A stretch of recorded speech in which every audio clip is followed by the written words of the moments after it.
My name is Ryan. Thank you so much for making the time for this interview. Can you introduce yourself? Yeah, my name is Benjamin Lopez. And what is your occupation? I am a faculty instructor here at San Antonio College Mortuary within the Mortuary Science program. How long have you been into mortuary science? So I've been in mortuary science, I always say unprofessionally, because I grew up in the industry. About combined, let's see now, probably 17 years. And then I've been teaching, I'm going on my second year here at San Antonio College. I think I got hired here at 24, so I'm relatively young. Gotcha. So what got you into mortuary science?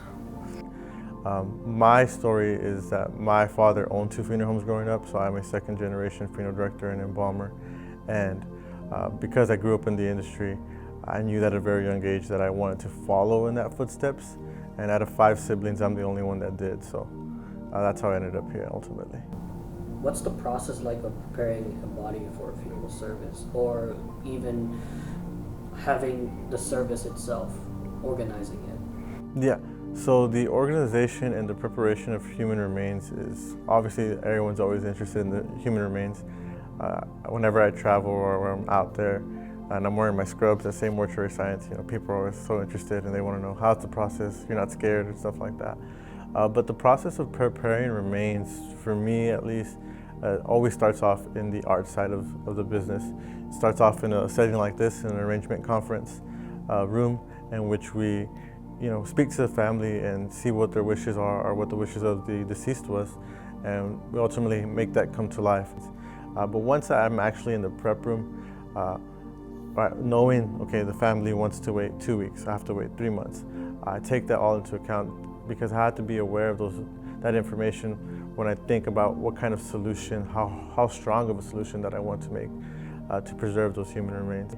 And so once I figure all that out, the pre-embalming analysis, I look over at my shelves or my storage cabinets and I look at the fluid that I have. And there's different fluid that's specialized in different things, right? So for an example, if I had someone who's amputated, I know that their circulatory system is compromised. And once I figure that out, okay, I'm gonna look for a fluid that ultimately helps me dilate those vessels.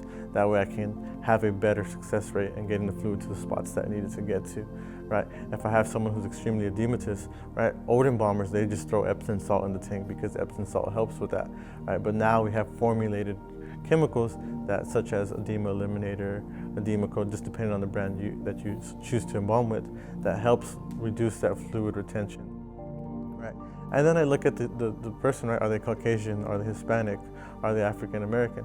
Because the fluids that we use also come with different colored dyes, right? And so for someone who's Caucasian, I may go in with a preservative fluid with a little bit of a pink dye to get that natural pink tone to them, right? Someone who's Hispanic, okay, I want maybe that orange, yellow dye to get back to their natural state as best as I can, right? Once I've selected my fluid, and then it comes down to choosing where I want to embalm.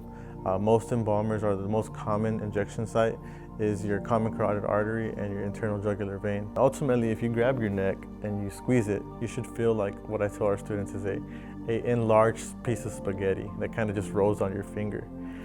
And if you turn your neck and squeeze, you'll feel that roll. And that's the muscle that ultimately underlying that muscle is that common carotid artery, the right common carotid, and your right internal jugular. Obviously, arteries we use to get the chemical solution to where we desire to get it to, and then we use the vein to ultimately drain the blood out of the body.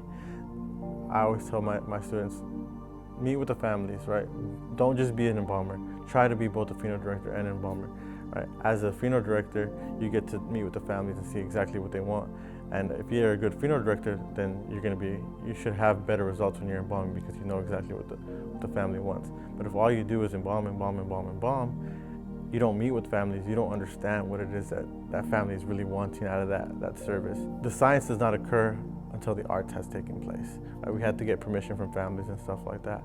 And then once all that starts to go down, then we're able to make decisions and ultimately perform at our best.